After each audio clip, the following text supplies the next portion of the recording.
Chapter 17. Shift 3578. You have now entered the strange world of the mop swingers. You shook your hand at the radio. Another local sporting event was not going your way, and you were such a good picker of the winners way back in the day. Chuck's really getting a move on back there with the double bass violin tonight, folks. Alright, Chuck, don't go overshadowing the performer here. Nah, you're alright, Chuck. If you could have seen the dealership from an airplane, you could have seen it was built on a giant serpent-shaped burial mound of the Chillicothe Indian tribe. But you did not need an airplane to know the spirits were not happy about the disturbance. What could be worse than being dead under a bunch of mechanics? And what could be worse than that? Maybe having to listen to a bunch of mop swingers cleaning up the mess, that's what. But the engineers knew about the burial mounds. In fact, it was because of the reason that they put the dealership there in the first place. What devious ends were they working toward? Ease up back there, Chuck.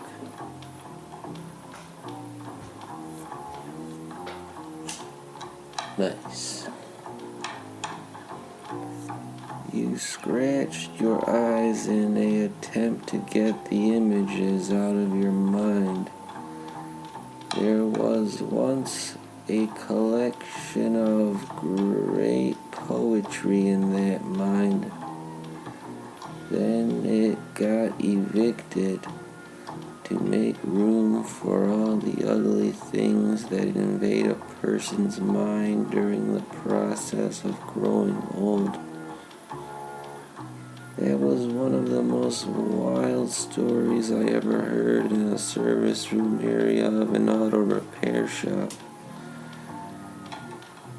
Peter grappled with an unruly giant garbage bag filled with empty Faygo cans. How could that have happened?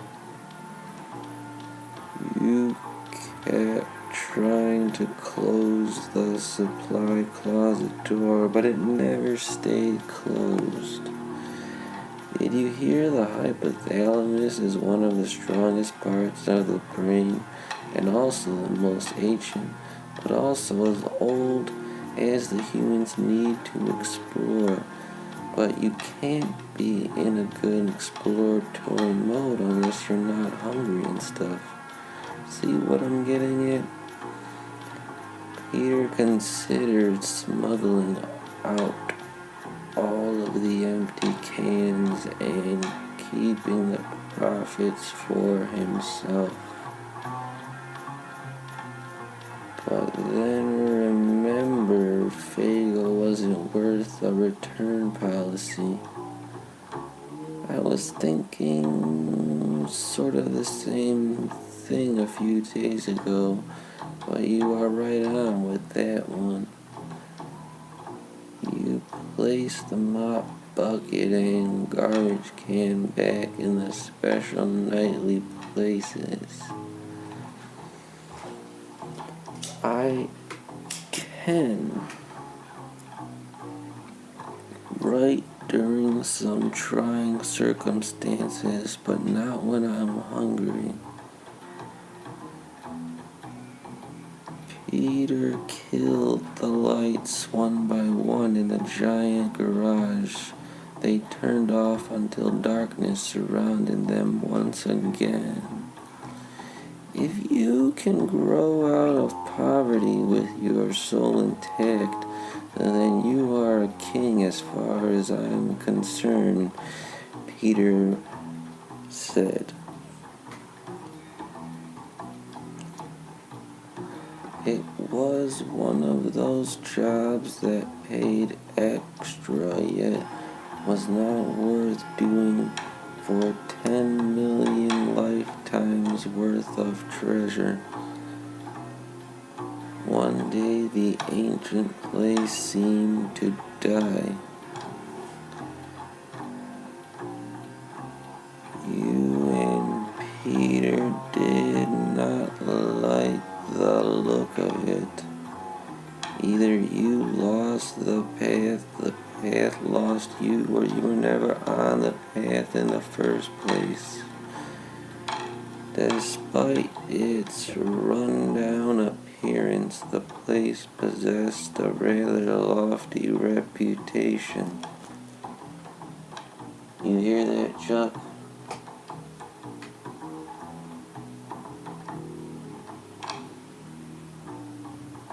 Chuck on the double bass, ladies and gentlemen. The best in the Tri-County area. And that's saying a lot.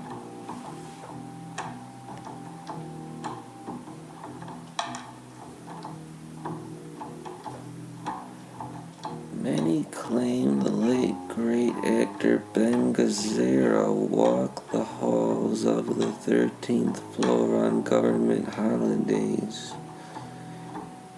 If that was not enough, the late John Cassavetes roamed the halls of floor number 5 on Halloween Eve.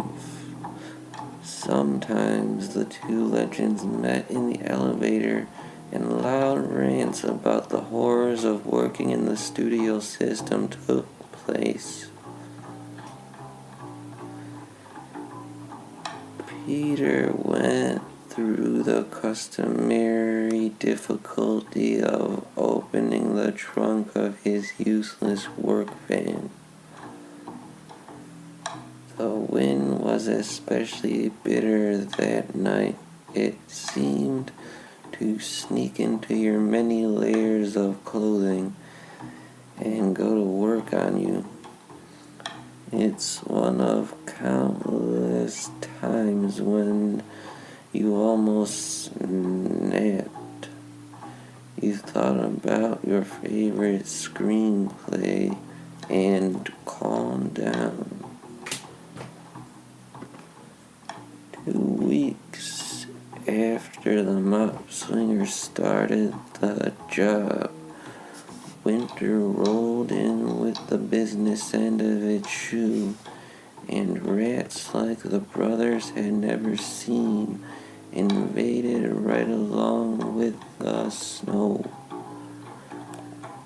This seemed a new species of polar rat, far more resilient than your average city rat. You never thought you could kill a mouse, let alone a super rat, but soon the brothers added another task to the nightly cleaning routine. They devised a way to lure the beast into the toilet. then quickly bashed their brains out with an old monkey wrench, then simply flushed the remains. They agreed this was the most humane way to go about the most gruesome of tasks. Although compared to all the other gruesome tasks, it wasn't really that gruesome. Right, Chuck? You know about gruesome tasks as much as anybody.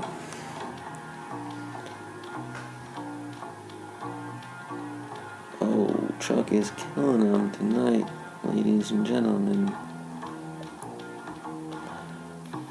When you finished bashing rats to death for the night, you wipe the sweat and blood off your brow.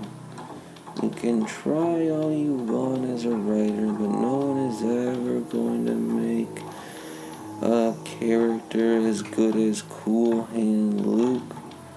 One time I was at some event in London. It was my favorite movie, but I could never find the soundtrack. So in London I find it in some random shop. I buy it. Then who or what do I see? The real writer of Cool Hand Luke, right there before my motherfucking eyes. I never introduced myself, but I thought I had to say something. I said hi, and it turned quite awkward real fast. He looked at me like I should leave. I said, "Are you the writer of Cool Hand Luke?" He said, "Let me guess. I was the reason you became a writer." Damn, he saw right through me. I lied. No, I love the movie, but I had to save face, so I said I had been looking for this soundtrack forever and I want to give it to you. That seemed to trip him up. He said, "Hey, let's get a drink." We go to the pub, get wasted, tells me all the best stories. Years later, he sees me at some other event, I can't remember which. I say, "Yo, it's me." Of course, didn't recognize me at all. Several more years go by. It's time for the Lifetime Achievement Award. The guy that wrote Cool Hand Luke said I was his best protege, even though he couldn't remember my name. I said, "God damn." He mopped away some dried urine. The devil must be running the world if you of all people met Cool Hand Luke. You dumped the mop bucket down the drain in the supply room floor. It's a good thing it wasn't you. You would have blubbered like an injured Looney Tunes character.